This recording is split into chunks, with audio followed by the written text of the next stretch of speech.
Hello everyone and welcome back to another video here on Play on GAA with me, Seamus Brady, your host, and for this video I am joined by Matthew Hurley, the GAA Statsman, a proud Cork man, to give a full preview of Cork's season in 2023 across men's hurling, men's football, ladies football and ladies camogie. Matthew, feeling confident as a Cork man? I mean, it's definitely a year where there's progress to be made in some of the main codes. But certainly a lot of reason for optimism as well.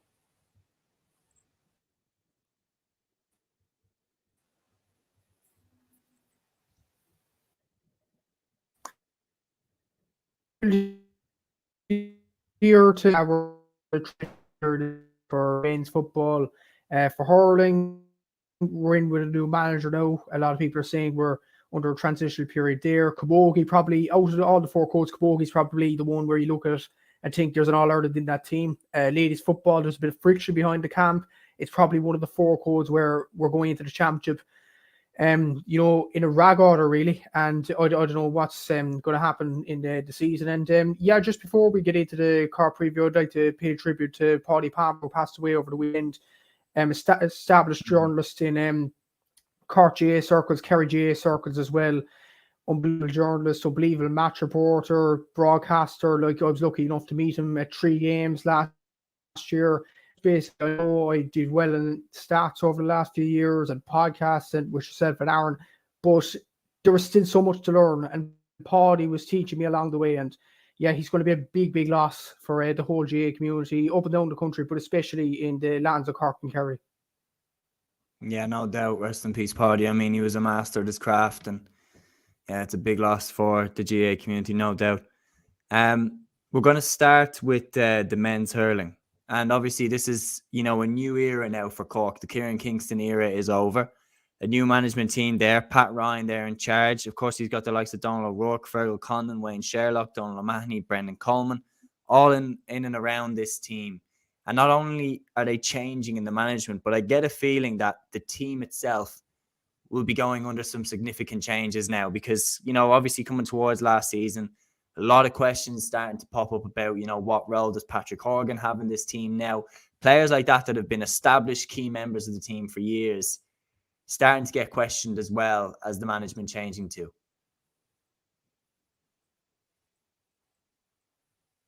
Yeah, Patrick Horgan, it's a bit of an anomaly, really. A lot of people actually think he should start the team despite him aging, and he's only offering frees. He isn't offering source for play particularly. In my opinion, anyway, Patrick Horgan shouldn't really start in the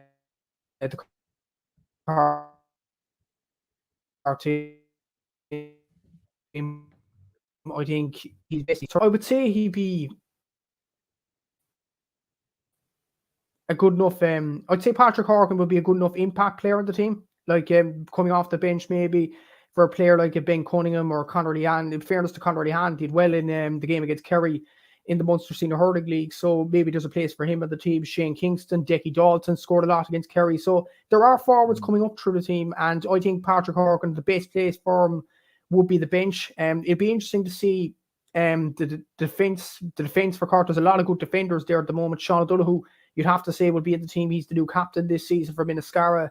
Robert Downey, I don't know, will he start this year? He did very well in that All-Ireland semi-final against Kilkenny, and since he's just dropped his form altogether, I don't know what's going on with him. Niall Lear, he's a good player, so he's integrated into the team. Ger Millerick is a good player. Damien Cahalane. Tim O'Mahony, there's a question with Tim O'Mahony. Do we put him in the forwards? Do we put him in the defence? So there's a load of questions, unanswered questions to be asked about this Cork team. But I think we have the right manager now at the helm. Pat Ryan is an incredible coach. He's won 220 All-Ireland titles for a reason. He's just that good a coach. He gets the belief into young players as well. And we have a lot of young players in the team. So I think he's the right coach. And our podcast previously, GAA Fan TV, if you haven't checked it out already, I think actually Pat Ryan's gone in under the radar when you look at the managers in at Munster, especially Davy Fitz at Waterford and Liam Cahill at Tipperary. If you want to go further, Derek Ling at Kilkenny and Micheál Donoghue at Dublin. So I think not many people are talking about Pat Ryan, especially in our own county. I haven't even heard his name being mentioned, mostly John Cleary with the footballers. So yeah, it's going to be interesting to see how Ryan stamps his authority on the team, but I think he's the right man for the job. Yeah, no, I think he's absolutely, I mean, the 2 titles that he has at under 20 speak volumes. And I mean, he's coming in now in a time when Cork need to transition. And I think there could be an element of a Jim Gavin there where he's coming along with the players that he won things with at under 20 level. Obviously, Jim Gavin won at under 21 with the Dublin under 21s, but there's an element of they're coming through the ranks together, just like Jim McGuinness did with Donegal. He brought through the same crop of lads into the senior side that he had in the under 21s with him there. So it could be the perfect recipe because he is one hell of a coach. You're absolutely right there in saying that. Let's run through last season.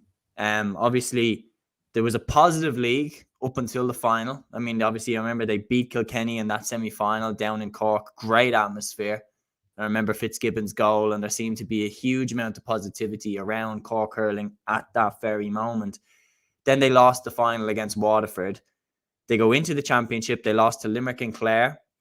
And then, of course, they beat Tipperary and Waterford. And they beat Waterford in the clutch game. But then they lost to Galway in the All-Ireland quarter-final. So all that happened in 1 year where it was a real roller coaster. It was up and down. It was up and down. What did you make of the year? And then do you absolutely believe the Kieran Kingston's era was over? Do you think it was time for him to go? It probably was, yeah. Kieran Kingston, he was in across. He once the most impressive Munster titles. He won a Munster title, I think, in 2017, and we were thinking at the end of that year he shouldn't have probably left, but just probably the way Cork lost to Galway, and even Galway fans admitting after the game, Galway didn't win the game, Cork lost it.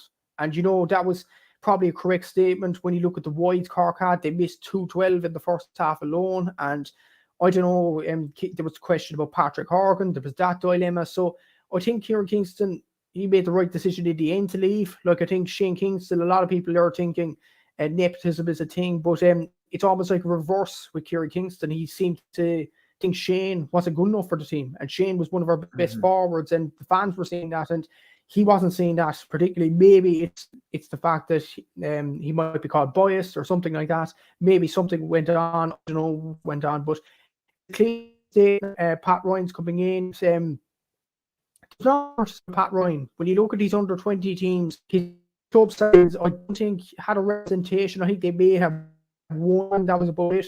But the rest of the team, majority of them, were stars for his players. So I think Pat Ryan, nepotism, favoritism, or biasness, there's nothing with Pat Ryan. A clean slate now. He'll go into the new year picking the right team. And when you look at the players he's brought in, Ben Cunningham from the Bars, Brian Hayes from the Bars, Ethan Toomey from the Bars were county champions as well. So to bring those 3 players especially in to try and change, the mentality of Cork hurling, that has to be a positive for this team. And I don't think they'll win an All-Ireland this year, to be honest with you. I think Limerick are just miles ahead of everybody in the country, really, not just in Munster. I think Clare have a year under their belts. Brian Lohan, Tipperary, Liam Cahill. I don't think Tipperary at that level quite yet. Waterford are bound to improve under Davy Fitz. They're bound to get a bounce off him. So I don't think there's an All-Ireland there. The challenge for Pat Ryan really is to get out of Munster. If he can get out of Munster, anything's possible from there. Yeah, no, I agree with you there. I think Limerick are too strong next year. I'm finding it really hard to see who can stop them. I mean, how good Kilkenny had to be last year and still wasn't good enough. How good Clare had to be to draw with them in the Munster final. Can a team get above that level? I just don't know. In terms of the hurling, obviously he has, difficult challenges and stuff. But the one I'm the most interested in, there's 3 really that I'm most interested in. Who is he going to put in midfield? Because Cork have been kind of out-muscled, particularly against Limerick around the midfield by the likes of William O'Donoghue. And then in the forwards, I'm very interested to see what 6 forwards he goes with. Because for me, one that's nailed on is Robbie O'Flynn at right half forward. I think he has to be in the team. And apart from that, Cork's forwards have chopped and changed a lot over the last couple of years, and even players that seemed immovable like Seamus Hannity and Patrick Horgan, I'm not 100% sure that they'll start next season. Like, what six forwards will you be tending to go with? Because you're looking at the likes of even Jack O'Connor, who was crucial in 2021, didn't really play much in 2022. Then you're looking at the likes of Ben Cunningham and Ethan Toomey that are coming into the side. Like, who do you think he's going to go with as his men, like, in that forward line?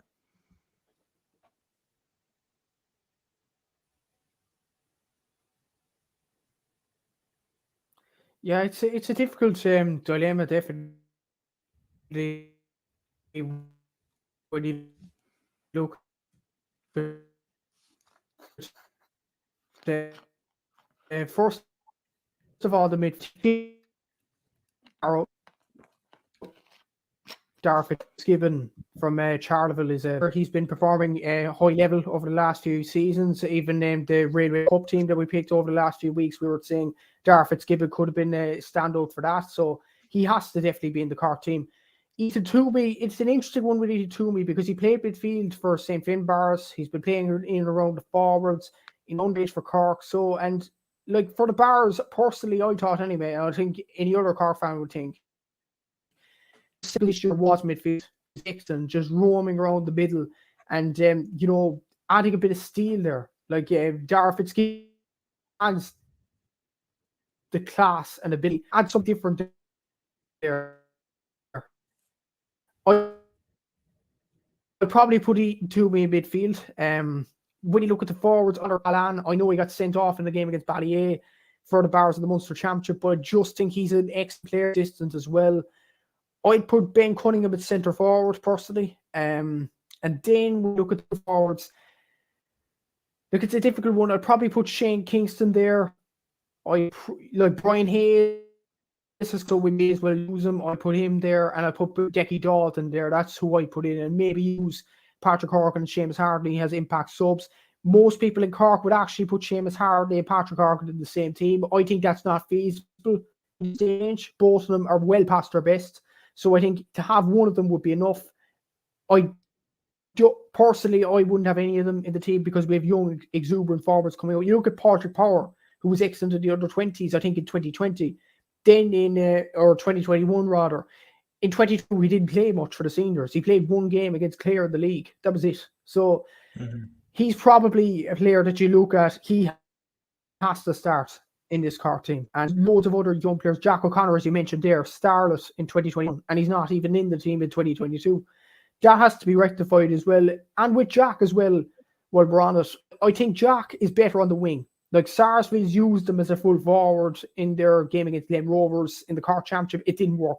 He's better on the wing, just cutting inside. If Cork can use him on the wing, maybe corner forward, I think we'll get the best out of Jack O'Connor. But for now, I'd probably have him as a bench player because of the lack of match practice he's had at high level over the last few seasons. And to derail that, Sarsfield's got knocked out in the group stage of the Cork Championship this season. So he hasn't been playing high quality hurling, arguably, since the All-Ireland final against Limerick. So that's a worry. That is a real worry to go into the season. But they're probably the six forwards I'd pick. But yeah, there's going to be a lot of chopping changing, I feel, for the league, because the league, there's no danger of Cork going down. I don't think there's a pressure on Pat Ryan to win the league necessarily. It's pressure on him to get his team right for the Munster Championship. That's the main aim for Pat Ryan and his management team. Yeah, I'd say if I was Pat Ryan, use this league as, you know, a warm-up for the championship. Get minutes into Jack O'Connor at a high competitive level. And here's the next question for you. Get established on what role you want Mark Coleman to play this year. What role do you think he'll have under Pat Ryan?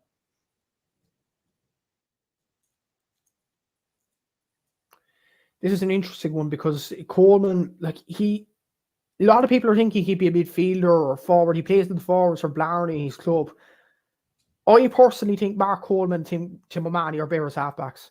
I don't know what the rest of the Cork public think about that, but I just think to have Mark Coleman, it's an interesting one as well, because you also throw into the equation Kieran Joyce, who was young player of the year nominee last year and was incredible for Castlebar Championship as well. So, he has to be centre back for me. Has to be. Absolutely. Yeah. I think Mark Coleman, Kieran Joyce, Tim O'Mahony. I think that's probably the half-back line they have to pick. Fullbacks is going to be another interesting aspect there. Like Joe Millerick is missing out. Would we play him in the fullback line? Like if Because you obviously have Robert Downey Sean got Dunham, who's the roasted captain when of the team. Seamus Flanagan marked him, like badly. So Cork, I think, need an upgrade there, fullback, for when they play against Limerick, and maybe Jerry Millerick might have the pace to keep up with a Seamus Flanagan. Maybe so. Like it's an interesting one because I think Darragh O'Leary is another a nominee. Look at the team. Would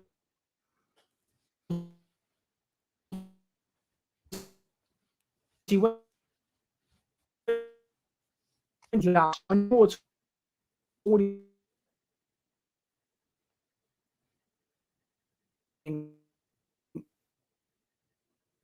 excellent. To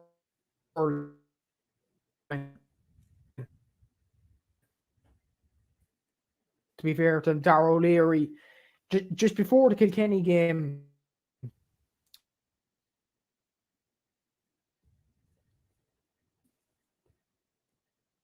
you know, the forwards were absolutely killing us in that forward line in the league final, and that was down to the Joe Millerick. Joe Millerick's an excellent hurler, and I think he has the pace about him and has the wits about him to mark a player, and he's a great man marker, by the way. But I think Darragh O'Leary's worth giving him a shot, because before his injury last year, he was excelling for Cork. There's no doubt about that. And when he was missing against Waterford, the whole defence fell apart. The whole game plan was gone. So maybe Damien Cahalane is a show, but when you look at Damien Cahalane over the last few seasons for Cork, he was torn asunder, I think, against Aaron Gillane in 2018 for Limerick, or maybe it was Seamus Flanagan. Definitely against Pat Ryan for the last goal. Anyway, he was just Pat Ryan just cut inside him so easily, and we can't afford these type of mistakes to go on and win All Irelands and win Munster Championships even. So I'd be all for putting Darragh O'Leary at fullback, but I'd be up for your suggestion as well, putting Joe Millerick there. That's what the league is for in my. Yeah, I mean, they should use that to try and kick the tires about, lads, and see which one is more up for the road. Ben O'Connor is another one that I don't know what he's doing. I know that it's looking like he's going to stick with the rugby, but my God, what a loss that would be for Cork hurling if he did, because I mean, he just looks like exactly the player that they need.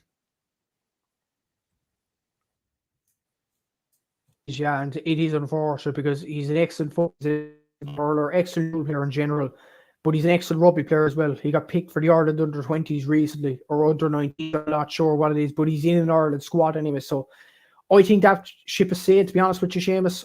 He's an excellent hurler. I'd have him in the hurling team. I'd have him in the football team even, because of his strength, his power, and that is so vital for GAA nowadays. But you can't turn down professional sports, really. It's like Patrick Campbell with the footballers. He was very good at minor level in 2019. Suddenly he's a Munster player and was playing against South Africa in Páirc Uí Chaoimh. You're not turned down a professional contract like that. Darren Sweetin was the same a few years ago. It's a difficult.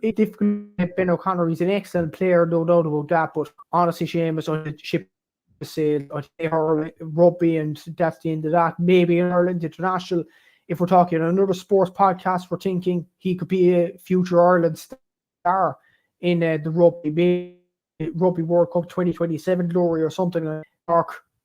The ship has sailed, unfortunately.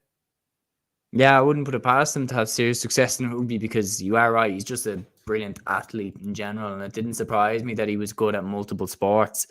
So then we've run through all this. What should be the goal for 2023? What to you as a Cork fan would be a good season for Cork this year?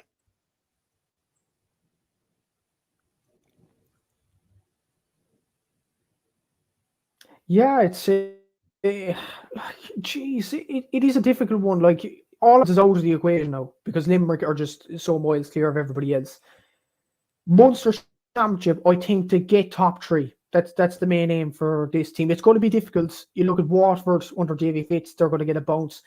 Clare under Brian Lohan, they're going to be desperate to put back-to-back good years in the locker room. Tipperary, Like Tipperary don't have the players, but they have the manager. It's a difficult one. But even look at Tipperary, look at their forwards with Mark Kehoe, John McGrath's back in the team as well. You look at Jake Morris, like they're excellent players. Like they should be performing better. So they'll definitely have a bounce off Liam Cahill. I think if Cork team gets top 3 and gets to the All-Ireland semi-final, just get to Croke Park. That's an achievement. That's job well done for Ryan. I don't think he can really achieve much more. I think there's a lot better teams than us right now, including, I think, 4 Munster teams. I think the ones that, frankly, that is in condition than us is probably Tipperary. The rest of them are better than us. So to get top 3 would be an achievement in itself, and to get to an All-Ireland semi-final. An All-Ireland final would be a bonus, to be honest with you, and an All-Ireland win is just a dream. Yeah, no, I got you. I think I probably would agree with. I think that, look, it will be difficult for Cork to break through, you know, even to get to the level that Clare were at against Limerick, where they pushed them all the way. Like, Limerick have beaten Cork relatively comfortably the last few times that they played, and I feel like if they can give Limerick a good game, get out of Munster, get to an All-Ireland semi-final, but also at the same time bring through the likes of Ben Cunningham, give Kieran Joyce more minutes, bring through the likes of Brian Hayes, I think it's a good season for Cork then if they manage to pull off that. Which then brings us to the ladies' camogie, which obviously you said, you know, is the one that actually, you know, is the most likely of being an All-Ireland for Cork this year. They were losing finalists last year. Heartbreaking that. They finished top of their group. They beat everyone but Tipperary, who they lost to. Then they beat Waterford 15 points to 10 in the semi-final, but they lost to Kilkenny in the final. Just talk to me about that final. Like, did Cork leave it behind them? Do you think that they showed up to the best, or were Kilkenny just too good on the day?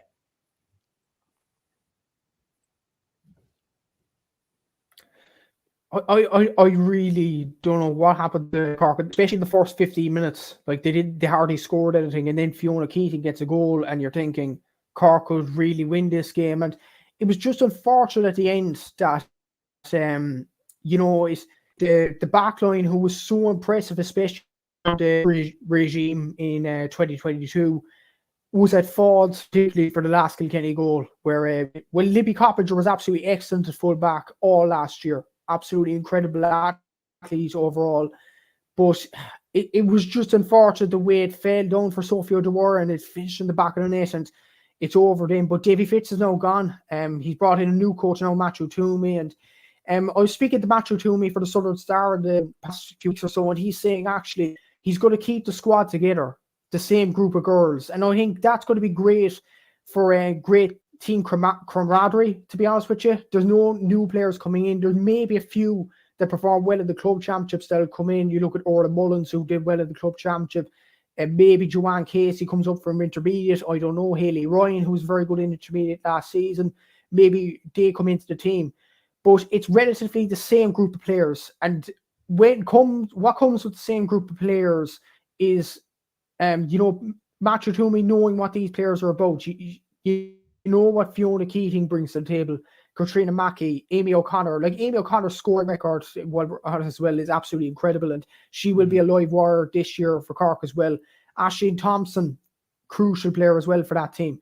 Like Katie O'Mahony coming into the team, Maeve Murphy. Like, a lot of them players coming in last year will have a year under their belt, and they're coming into this year now going very well. But yeah, the Camogie Championship is very interesting because honestly, I think it's the most close championship in a way. Like, you look at men's football, you have about, I don't know, 5-6 contenders. Hurling, other than Limerick, I would say about 5 or 6. Ladies football, anybody literally, and you only have 3 in Cork, Galway, Kilkenny.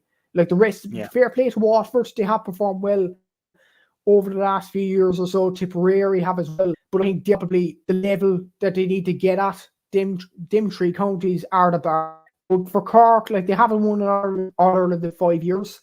That's a long time. It's like a famine for Camogie, for Cork. So, yeah, I think an All-Ireland will definitely be the aim. And Matthew Toomey's thinking the same thing. Like, he was saying to me recently, like, if you're in it, you may as well win it. If you're competitive enough, you may as well go for the win. So, yeah, they're definitely confident that they can win the All-Ireland. And any other Cork Camogie fan will think the same way.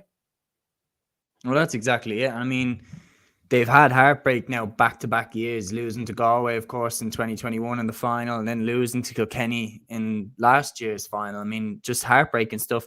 They did get 4 All-Stars last year. Livy Cobbinger got one in defence. So did Saoirse McCarthy. Ashland Thompson got one in midfield, and Katrina Mackey got one in the forwards. Amy O'Connor definitely potentially hard done by to not get one. You mentioned about her scoring record. It is absolutely sensational.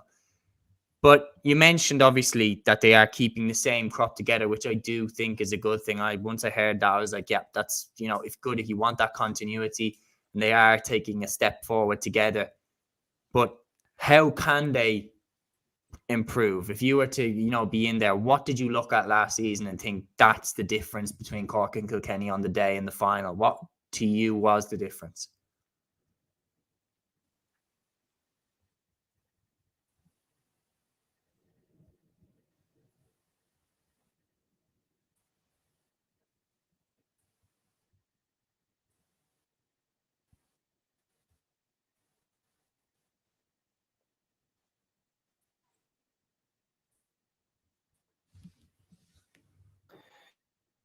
I suppose the difference was Kilkenny just had more experienced players for the big day. I just think so anyway. And they had more options as well when you think about it. Like Aoife Doyle was on pod, excellent player by the way. She was missing due to an ACL injury last year. Aoife Prendergast was on the bench. Like they're 2 main players in the Kilkenny team, and you have them missing, and then you have girls stepping in for Kilkenny and performing excellently. Look at Sophie O'Dwyer last season, was an inspiration. Julianne Malone, I didn't think a good performance was in her until last season. Like Denise Gall was excellent all last season as well. Grace Walsh was very good. So yeah, Kilkenny all over. Miriam Walsh was inspiration as well. So, yeah, like this Kilkenny team were incredible, and I think the hurt will actually get Cork so far. Like you look at the last 2 All-Ireland finals, they were absolutely heartbreaking to lose them. Especially, I think Kilkenny, it was just a bad start, really. Not scoring in the first 15 minutes, you just can't do that at this level of Camogie, in all honesty. Galway, I just think more heartbreaking because Cork had them with 10 minutes to go, and then Galway get that goal, I think, from Ailish O'Reilly in the last few minutes, and so Galway are the ascendancy after that. So I think, honestly, 2021 was more heartbreaking. 2022, there was a lot of improvement needed, in my opinion, with Matthew Toomey. And another aspect, actually, that I think the former manager, Paddy Murray, actually mentioned on the Sunday game afterwards. He was saying that a sweeper style that Davy Fitz implemented into the Cork team didn't suit them at all. Matthew Toomey actually spoke to me and said the same thing. It probably didn't suit their players. They weren't allowed to express themselves in a way. And now with Davy Fitz gone, I know Davy Fitz was a brilliant influence on Camogie and all that, and he was great at promoting the game, especially for Cork Camogie. But if the players are going to express themselves, they're going to play better because they'll have a feel-good factor, like they'll get along together and things like that. It's like when you're playing a sweeper system, especially in Camogie, it's almost like an army camp, really. Like you're given a specific job, you have to do that job, and you can't roam around the field like you usually do. What Cork Camogie were actually so good at in the past few seasons, with the likes of Orla Cotter, Anna Geary, I name it, loads of players down the past, to just express themselves playing Camogie, and that's what Cork are actually good at. They're not good at playing sweeper systems. So I think with Davy Fitz gone, I think actually that could be a help in driving this Cork team over the line, and the hurt for the last 2 seasons as well. Yeah, no, definitely make a good point there. I mean, teams that get beaten in the final, they do tend to come back with the bit between their teeth, and maybe they're thinking, look, third time lucky now. Galway 1-1, Kilkenny 1-1. Cork are the third team in that power 3 in Camogie right now, so they'll be saying it's our time to win one now. Obviously Kilkenny had won within 2020 as well, so for Cork they will feel like it's very much long overdue. So no doubt the goal is to win the All-Ireland. The goal is All-Ireland title at the end of the year. That is the goal for the Cork Camogie team. Can they do it, and how do they go about doing it?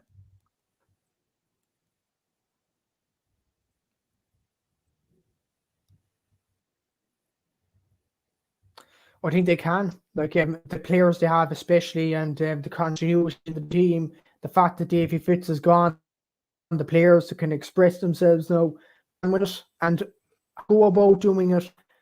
I think honestly, going into the way the Camogie Championship is structured, I actually think going into a quarter final would actually suit Cork because it has that extra game attached to it, like you seen with Kilkenny last year, especially. They had that extra game, to get ready for the All-Ireland semi-final against Galway with a game against Dublin. I know it wasn't really a competitive game, as a matter of fact, but it gave them an extra game. It increased the player fitness of the players, and they got used to playing. So I think, honestly, getting into a quarter final would probably be an aim for not necessarily lose games or anything like that. Like Kilkenny they didn't lose a game going into a quarter final. They drew against Galway, just kept the scoring difference down, and they went into the final against Dublin. I think the game would suit them. Even look at Cork in the semi final last year against Waterford.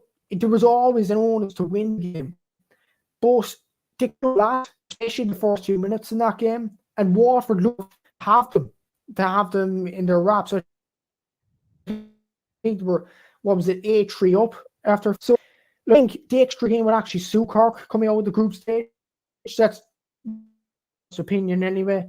And the more used to it, the better they'll get. And Matthew Toomey in his second year as well, I think they're just going to get better. They're going to improve. Matthew Toomey's just learning. He was learning on the job in a sense last year, but this year he's getting used to the players and he's going to get them all for. Yeah, no, I agree. I think that they are a very, very good shot for the All-Ireland next season, which brings us on to our next code, men's Gaelic football.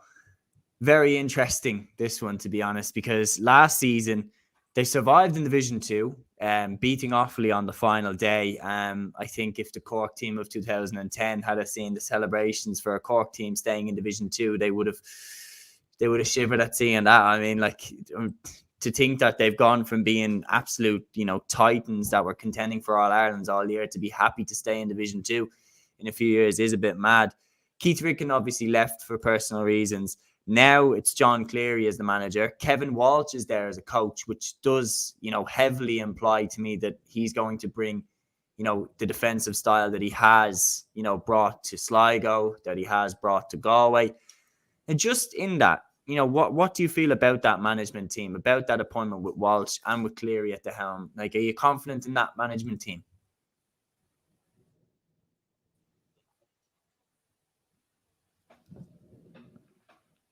Yeah, it's going to be interesting. Kevin Walsh, he's an excellent coach. What I'm hearing from Galway fans on DMs on Instagram and Twitter and stuff like that are actually positive vibes coming out of Kevin Walsh. After the Kerry game, he knows the Grac Cup, and you can't take much into pre-season and all that. Brilliant win for the Cork footballers. That I mentioned it, but a lot of Galway fans were texting me afterwards saying, "No, you see the Kevin Walsh effect. No, there's going to be pressure to the defense."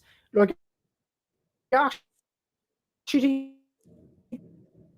the pressure to the defense. They were putting their bodies on the line. Sean Powter's block against Kerry.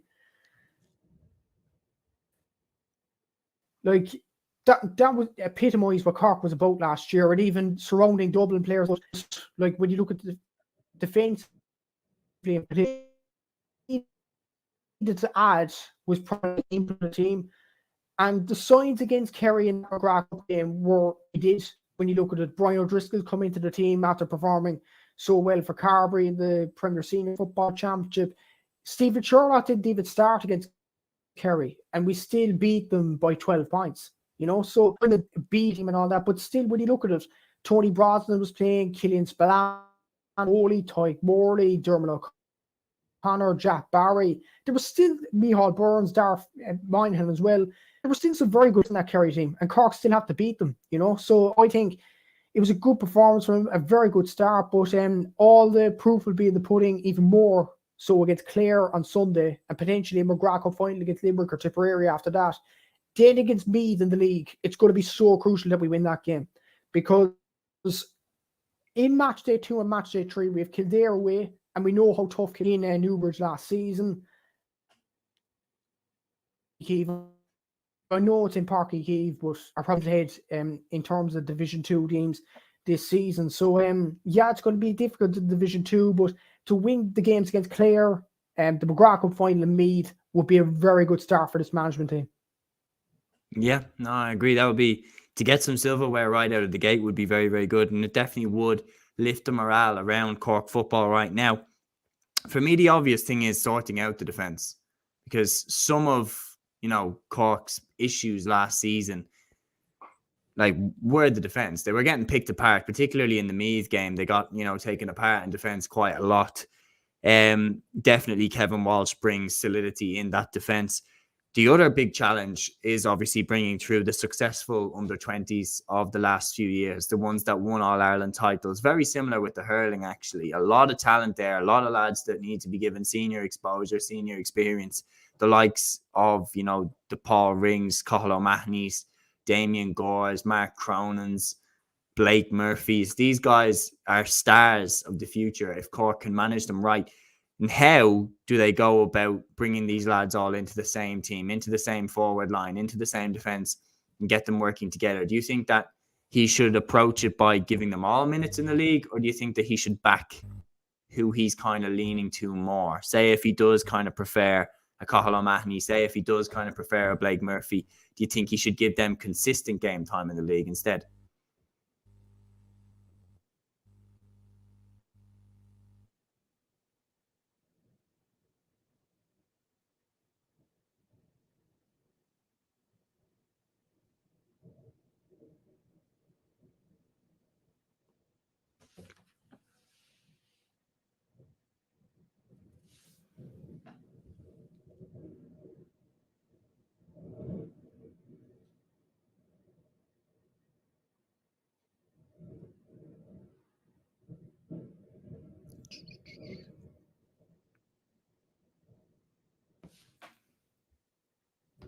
And we have Matthew back here. Yeah. All right, Matthew, I was just saying there, the other huge challenge, obviously, for the management team is this under-20 crop of the last few years that they've had, bringing in the likes of Damien Gord, the likes of Cathal O'Mahony, the likes of Paul Ring, the likes of Blake Murphy. How do you think he should go about this? Do you think he should bring through, all these lads and give them all minutes in the league? Or do you think that he should try and give a couple of the lads consistent game time, like with Stephen Sherlock, and make them a key forward and give them exposure to that level? Sherlock should probably start, in my opinion. He didn't start against Kerry, but the forward line actually performed particularly well that game. Chris O'Jones is another option as well. I know you have Damien Gorey, you have Cathal O'Mahony, but Chris O'Jones scored 1-1 the last day. Brian O'Driscoll scored 1-2. There's still options there. Brian Hurley's still an experienced player there. Damien Gore, as you mentioned, John O'Rourke is still a good player to come out off the bench. It was interesting actually the last night against Kerry. We played Sean Powter as a centre forward, and usually he was a cornerback last season, especially. So I just think it's maybe worth trying playing Powter up forward a small bit, especially that the defence. I actually think you mentioned that the defence was a weak point for Cork early on in the chat. I actually disagree with you. I think our defence was actually very strong last year when you look at our tackling or intensity last season, and Kevin Walsh has just added to that even more. You look at Daniel O'Mahony, Sean Meehan, Maurice Shandley. You look at them defenders, put them back there and leave Sean Powter to his team up at the forwards. And I think I'd definitely be a fan of that. Owen McSweeney's another player, but I just think he needs more confidence when taking on the shot. We've seen in the Cork Championship, he can shoot from ridiculous angles, but in inter-county, he just doesn't seem to prove it. I know it's just a confidence thing. I think the midfield, it's sorted for Cork. Colm O'Callaghan and Ian Maguire were there last season. They were there again against Kerry. Colm O'Callaghan scored 2-4 from midfield. That was an incredible tally for him. So I just think they'd probably be the midfield pairing. I think the forwards should be set in stone, despite Chris O'Jones performing well against Kerry, with Cathal O'Mahony, Brian Hurley and Stephen Sherlock. The half forwards, then I think Brian O'Driscoll plays there, Sean Powter probably at centre, maybe at wing, and the other wing probably Owen McSweeney. But there's still good players. Add to this, Conor Corbett is another player that started against Kerry, unlucky not to score, but still a very exciting player coming through the ranks. You have Cathal Maguire from Castlehaven. So there's still players to come up through the ranks. I actually think against Clare, we'll play more of an experimental team to see who can fit into the forward line, really. Just in case Brian Hurley or Stephen Sherlock gets injured, like we tried out Chris O'Jones, maybe we'll try out Damien Gore against Clare, I don't know. But like the McGrath Cup has been positive so far. If we can get another two results at least in the McGrath Cup, we'll go into the league looking pretty steady, I think. Yeah, I think it's the first year now in a while where I haven't thought that Cork are on the decline. Like, I think Cork the decline is kind of stopping now. I think Cork can actually start to look up rather than look down. I don't think Cork should be looking down. I think they should be looking towards, at the very least, the mid-table finish in Division 2. Like, let's be real, Dublin are going to go up from Division 2. And Derry are definitely right there as favourites to go up with them. But I think right behind that, Cork should be aiming to finish in the top 4 of Division 2. There's no reason why they can't. Obviously, Kildare are there too. Meath are there too. It's going to be a tough division next year. But Cork should be aiming to finish in the top half of it. In terms of their pedigree, in terms of Cork's history, they're right up there. And they should be aiming to finish, in the top 4 of Division 2. Because Cork in the past wouldn't even have been in Division 2 in the first place. So they should be aiming upwards. And I absolutely agree with you. I think that the defence has serious potential to be a solid back six, and to the level where they might not even need Sean Powter to be back there. Midfield, Colm O'Callaghan and Ian Maguire is a very, very strong pairing. And I thought, look, when Brian Hayes went to the Hurlers, I thought, look, that's a massive blow to the footballers. But O'Callaghan and Maguire are easing that blow, certainly. They're proven to be a very strong midfield pairing. And then in the forwards, yeah, I think the full forward line of Cathal O'Mahony, Brian Hurley and Stephen Sherlock is solid. And I don't think that they need to change that. The half forward line would be interesting to see if the likes of Damien Gore, Blake Murphy, Mark Cronin, if they get a bit of a run. Rory Dean as well. I know, obviously, like, he's coming back. Will he go back in there? Because he was always a player that I really, really liked. A really powerful, direct runner. Caused a lot of problems. I actually don't know this personally off the top of my head. Probably a bit embarrassing. But what is the story with Mark Collins? Is he not playing in 2023? Not playing. I think, first of all, it was family reasons. But I just think he stepped away from the panel now. And it's probably summed up by the fact John Clear is actually from the same club as Mark Collins. And if he can't persuade Mark Collins to come back, I don't think there's any coming back, Seamus, to be honest with you. I think that ship is probably sailed with Mark. Michael Hurley is another one, very good for Castlehaven, very good direct runner as well. And John Cleary hasn't persuaded him either. So I don't think either of them two are coming back into the panel. Rory Dean's an interesting one. I think, honestly, his attitude against Kerry was a bit questionable, like especially the sending off at the end, I think was just stupid, really, in Killarney. Mm-hmm.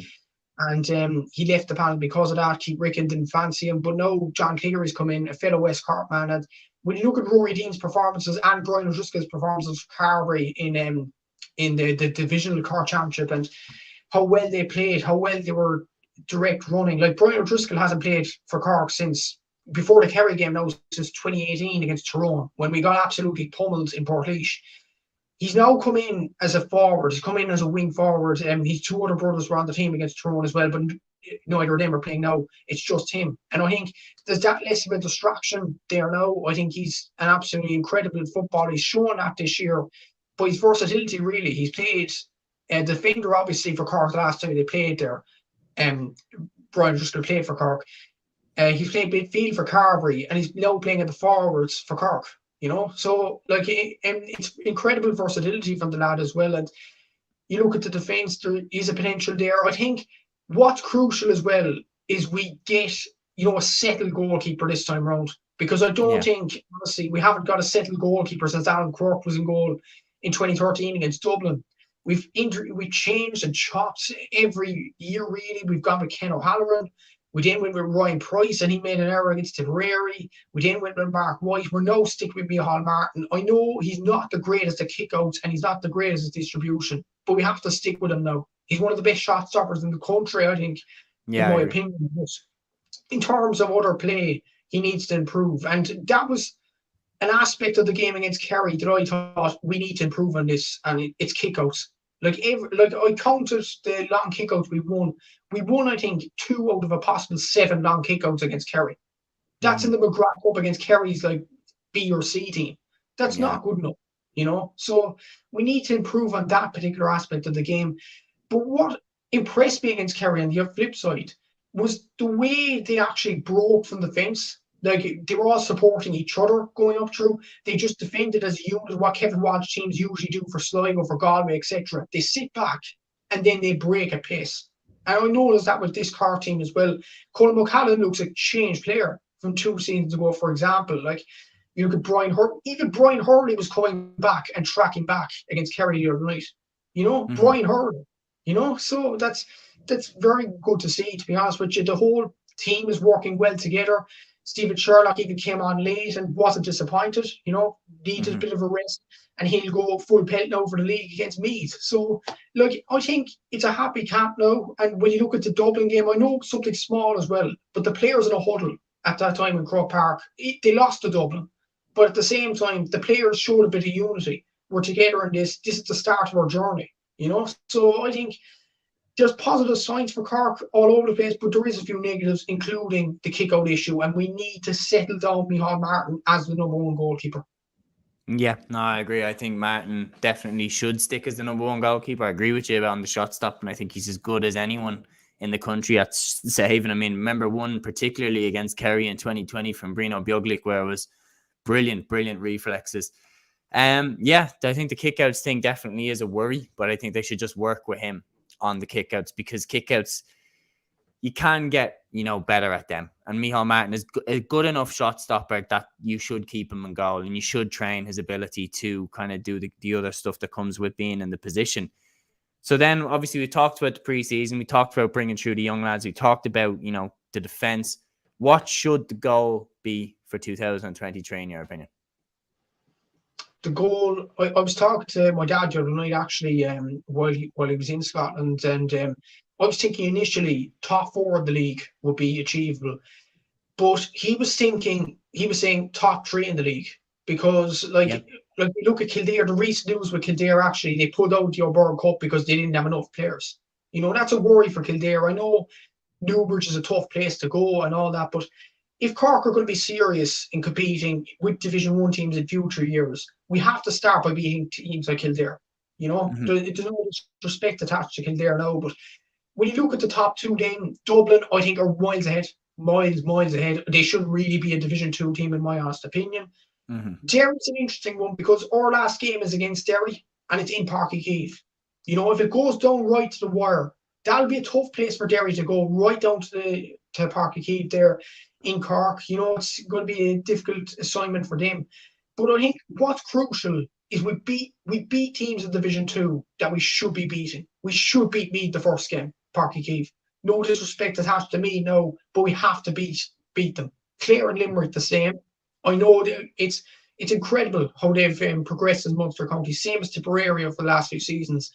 But if Cork are going to be serious, they need to beat those teams. No disrespect again. Louth have to win that. There's no, like, Louth are a Division 3 team, in my honest opinion, as well. So then it goes down to the Dublin-Derry games. With the Dublin game in particular, I think a performance in Páirc Uí Chaoimh, losing by maybe under 5 points, would be brilliant for this team. I know it's a loss at the same time, but Dublin, I think, shouldn't be in Division 2. They should be a Division 1 team. They just had an off year last year. Then you look at the championship, Munster final minimum. Like, Clare and Limerick are on our side, Kerry are on the other side. There's no excuse this year. We have to get to a Munster final. There's no qualms about that.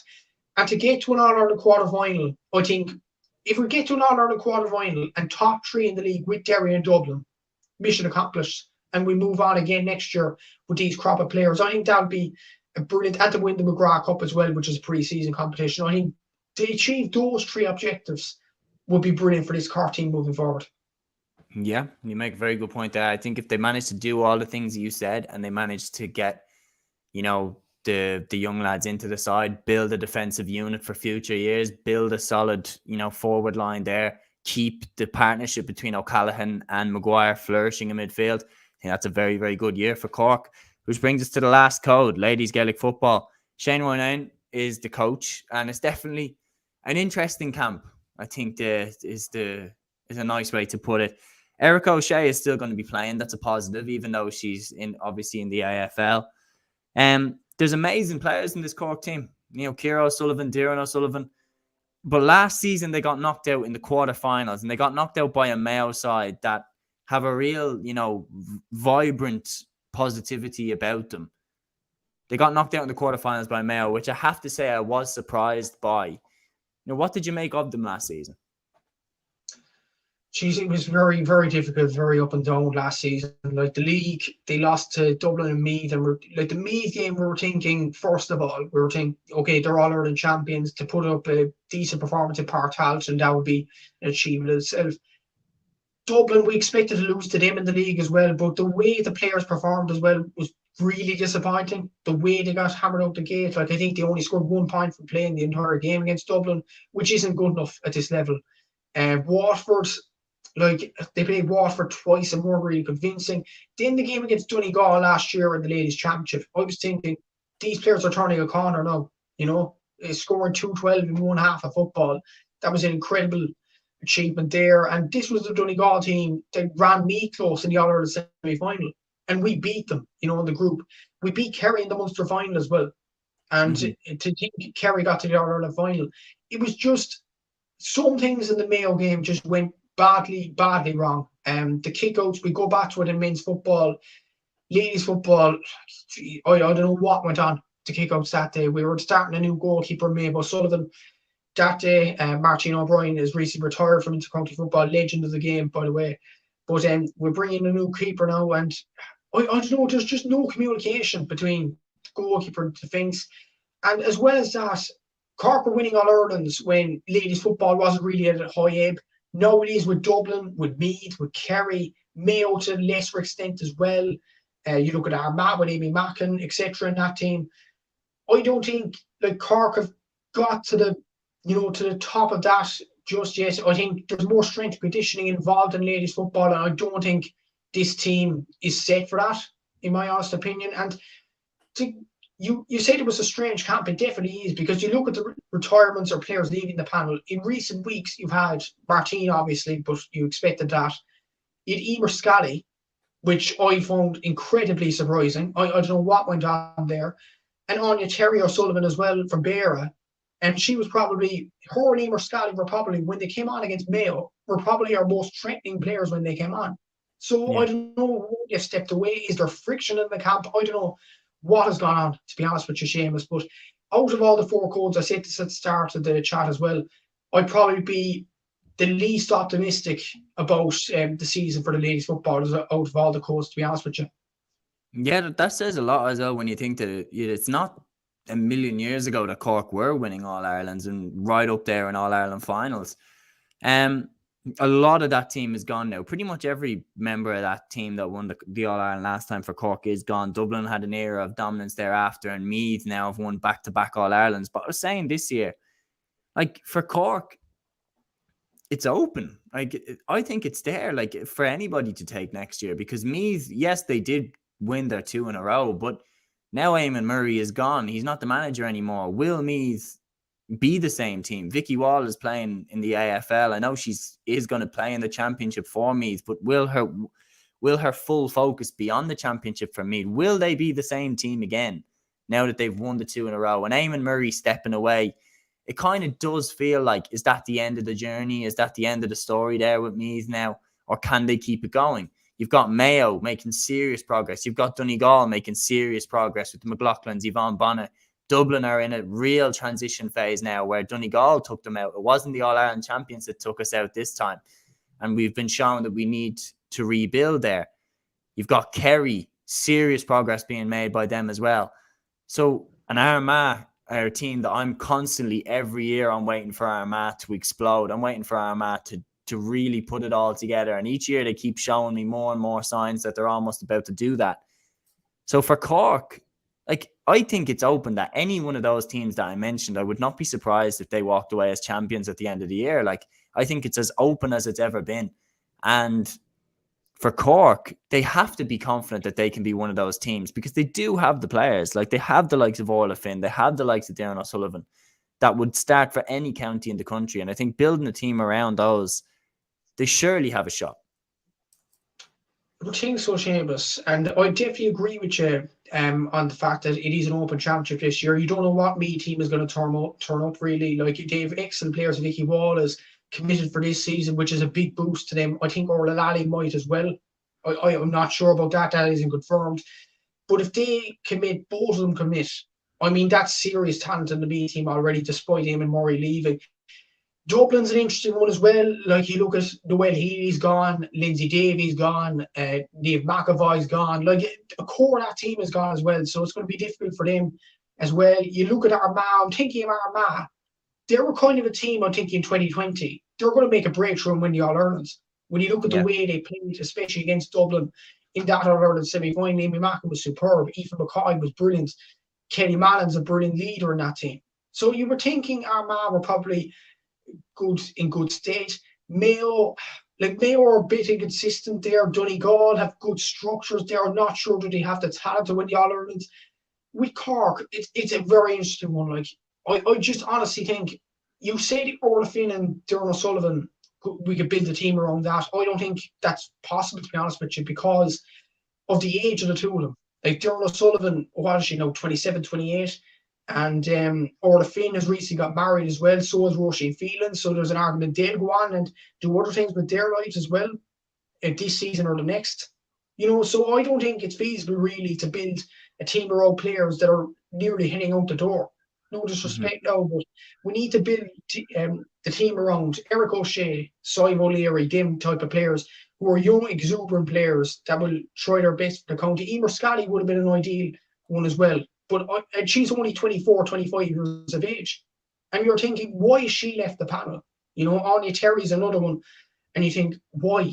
There's a few others as well. That Ellie Jack, I think she's not committing this year either, which is another big blow. But I don't know what it is. Like, the young players seem to be stepping away because the older players get precedence. I don't know what is going on with Cork. I agree with you, it's an open championship when you look at the top teams in it, and Cork have potential if they get it right. But honestly, I think they're getting it all wrong. I think they're building a team around the older girls rather than building it on the young players coming up through the ranks, And I think that's going to be detrimental to Cork in the next few years. When you look at, I'll give you an example, a brilliant example, Meath. Vicky Wall, she's about 23, 24. Emma Duggan, I think, is 20, 21, not even that, maybe even 19. And Meath are building their team around them. Orla Lally is around 20, 21 as well. And they're probably Meath's best players. They're building around the young players, whereas Cork are building around the old players. There's no real logic to it, to be honest with you. But it's going to be a difficult season, in my opinion, despite how open the All-Ireland is. And do you think that's more kind of, you'd look at the management there when you're talking about why, say, the likes of Emer Scally left? Would you start to look at, maybe, is there something wrong with the setup? Like, why is players like this leaving the camp? Because, I mean, that was, I know I keep bringing it back to Dublin, but that was, as a Dublin fan, watching, in 2021 when Eric Lowndes just left out of the blue. That was the one that made the least sense to me, because obviously players were retiring. But when a 27-year-old just walks from the panel and just is not really interested in coming back, it was really interesting to be like, what is going on here? Why are all these guys leaving? Why is Mannion leaving? Why is Jack McCaffrey leaving? Like, what's going on? And like, then you have to kind of look at the setup. You do, yeah. I think I definitely agree with that. Like, it's a different situation for McCaffrey, to be honest with you, because he was concentrating on being a doctor and all that. There is commitments to that. But I agree with you on Mannion and Eric Lowndes particularly. Like, and even with Tyrone as well, when you're going past our two counties there, Tiernan McCann, Paul Donaghy, and you question why.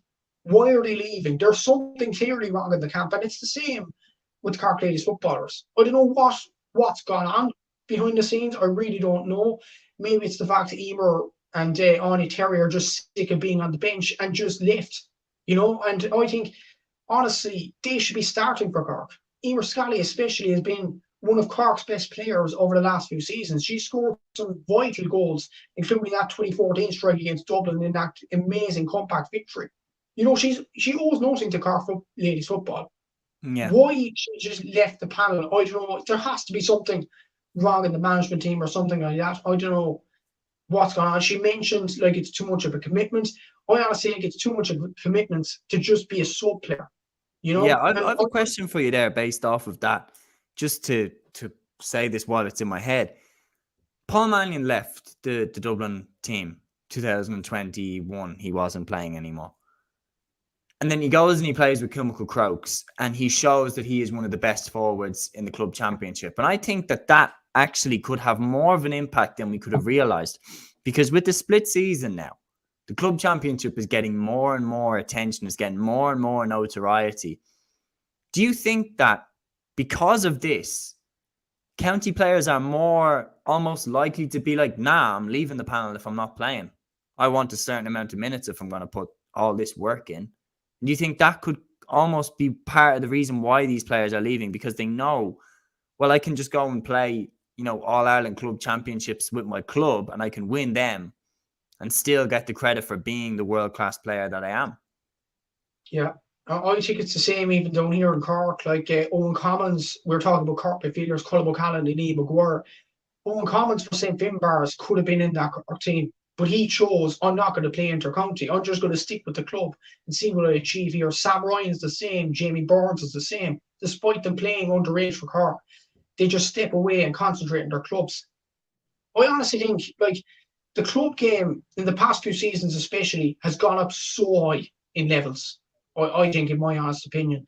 And that's why players are just leaving. I think, personally, the Paul Mannion one was baffling because I still think he's one of the best forwards in Dublin.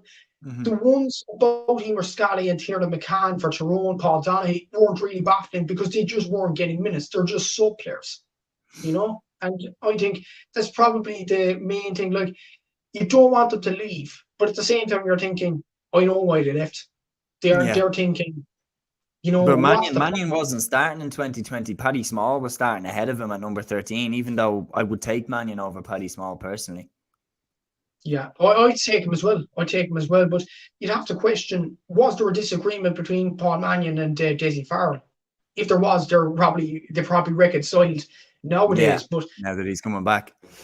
Exactly, yeah. And you think the same with the Cork Ladies footballers here. Like, is there something going on between Emer Scally, Anya Terry, and Shane Ronan, the manager? I don't know what on earth is going on here. Like, why are they not starting, first of all? Because hang on, his interaction. Do you remember when Erica O'Shea signed to go to Australia? I think Shane Ronan's reaction was pretty interesting. It wasn't the stereotypical reaction. It wasn't really like, yeah, I wish her the best. It was more like, I'm disappointed that she's going, or I'm sad to see her go, that type of thing. Did you find that interesting? Or like, well? Yeah, it is an interesting one because when you look at, in contrast with Eamon Murray and Meath, he was totally against Orla Lally and Vicky Wall going down. And then Shane Ronan's thinking, look, it's a loss, but we've other girls. But I'm thinking, Erica was one of our best players last year. You should be absolutely terrified that she's leaving to go down to AFLW and leaving the Cork team. You know what? I noticed in the Mayo game, we needed players like Erica on the field. So if O'Leary was another one that actually went travelling last year and didn't take part in the panel, I think hopefully she'll be back now this year because I think she's an explosive forward that definitely gets in behind defenders and she's an excellent scorer there. But what was missing, particularly against Mayo, I watched the full game last year in the quarterfinal. We had no players to run at the Mayo defence. And when you look at the game, Mayo and Kerry in the semi-final, Kerry had plenty of those players, Daniel O'Leary, Schaefer O'Shea, Louise Verhurtig. They just ran at Mayo and they got 4 goals. And I'm thinking, if Cork ran at them, we could have won the game. And it's kind of, I know, like we'd say, Kerry rivals getting to All Ireland finals, and we're saying like we're salty and stuff like that. But honestly, look at the Mayo Kerry game in the semi-final. I was just really frustration because I knew Cork had the runs of that Mayo team, and we just didn't utilise the likes of Emer Scally, the likes of Anya Terry in that team. And imagine if we had Sive on the pitch that day, Sive O'Leary. If we had them players to run at that Mayo defence, I guarantee you we would have won the game and would have played Meath, or I think it would have been Meath or Donegal or somebody. Or it was Kerry. No, Kerry it was Kerry. Kerry. It was Kerry, yeah. Kerry in the All Ireland semi-finals, and we would have been in the All Ireland final after that because we beat Kerry in the Munster Championship. We had the beatings of them. Mm-hmm. So to be honest with you, Seamus, it was frustrating last year just watching, and even early on the day, Dublin lost to Donegal, and then we're thinking, Cork have a chance here. We're going to go and win the All-Ireland. And then they lose against Mayo, and you're thinking, back to square one again. You know, Yeah. it was frustrating. Really was really frustrating last year, especially having watched Mayo defend like they did against Kerry in that semi-final. Well, this is what I mean. It's one of those things where you're looking at a manager now, and Shane Ronayne has his feet under the table now. There's no, like when we were talking earlier, we were saying about, John Cleary, we were saying about Pat Ryan, about how it's their first year, and we were saying, look, if they just have a good season and they bring through the lads and they make their stamp on the team, that's a good season. Shane Ronayne has got his feet under the table now. He's had the time to put in his style and to bring in his players. It's time for results now. It's time for Cork to make a stab at winning the All-Ireland, because that has to be the goal for Cork. It has to be the goal. Like, they can't be happy with going out in the quarterfinal or the semi-final. And my question to you is, do you think they can do it? Honestly, Seamus, no. I don't think they can. I know the All-Ireland is open this year, but I just don't see an All-Ireland in this team, because we don't, like, Shane Ronayne isn't a fan of players that actually run at defenders and create chances. He's more the safe option, and keeping the likes of Darrell O'Sullivan and Orla Finn, who have been great ambassadors for Cork Ladies football. But, it's time to bring... I talked about Patrick Hargan early on with the hurlers, and he's too old to play hurling now, and maybe it's time to give the young lads a chance. It's the same with ladies football. Give the young girls a chance and give them a run in the team. I'm thinking as well, Katie Quirk as well from Bride Rovers is an excellent forward. And why does she not start? Emma Cleary is another one. Why isn't she given a chance? It's questions more than answers, to be honest with you. I don't think... And as well as that, we haven't caught up with strength and conditioning of Dublin, Meath, Armagh, Kerry to a lesser extent as well, Mayo, Donegal. We haven't done it. I don't think, to be honest with you, like, it wasn't really relevant in the days of Breed Stark, Breed Cork, Breed Buckley. It was just Cork were just the most quality team out of all of them. But ladies football is now a game that has developed so much in the last few seasons. You need to be so fit to play it. You need to be strong in the tackle. And I don't think Cork are particularly... And kickouts as well, we mentioned in men's football as being the only issue. In ladies football, it's a few issues, in my opinion. It's one of the few issues that has to be dealt with. And I don't think Cork are going to win the All-Ireland. I think an aim this year, semi-finals. If they don't get to the semi-final, geez, it'd be very bad form for Cork to do that. I think to win a Munster title over Kerry would be the obvious aim this season, and try and develop from there. And to get Erica, Sive O'Leary, if she comes back, Emma Cleary integrated into the team this season. If they don't do that, I don't think there's much future for the Cork Ladies footballers. In the near future, definitely. Yeah, no, you make a very good point there. I think if I was Shane Ronayne, I'd be definitely aiming for the Munster title, and then from there have a shot at winning the All-Ireland. Try top the group. Try avoid the likes of Meath. Try avoid the likes of Dublin for as long as you can. Get to the Final Four, and then, have a shot at the All-Ireland. Because I think if they get to the last four, it's better than they were last year. There's signs there of progress, and Ronayne would definitely have another year there to put his mark on this team. Just before we wrap up, we have a question here from Gavin O'Reilly here. What teams do we think the Cork male footballers would beat in the group stages? So I'm going to guess that he means league. I think Cork actually could beat a few Division 1 teams that are up this year. I think Cork could beat Monaghan. I think Cork could beat Roscommon. But what do you think about that? I think we can definitely beat Monaghan. Roscommon's a difficult one because they have a new management team. I think Roscommon had quality players last year. But then the Clare game, it just showed what went on. It was just a crazy enough game last year. And suddenly Roscommon are gone down back to rock bottom after that. I don't know where they stand. Honestly, no, boys and aside, I think in Division 1, I think Cork are capable of beating two teams. I think Monaghan and Donegal. I think. That's my... Yeah. I think Michael Murphy's a huge loss and Neil McGee's a huge loss. They're two colossal figures in that Donegal team. and new management team as well. You see the way they struggled the McKenna Cup against Down as well. I don't think Donegal are doing well this year, Seamus. Roscommon maybe, but they're such a difficult team to predict. Roscommon, like one time they're unbelievable, they play brilliant football, and another time they just bottle it. I don't know what you think about that, but I'd probably say 2 Division 1 teams, and if we're going to be serious, I think 5 out of the possible 7 Division 2 teams, only one's Derry and Dublin, that would probably be better with us. But I think we have the potential to be better than 5 Division 2 teams.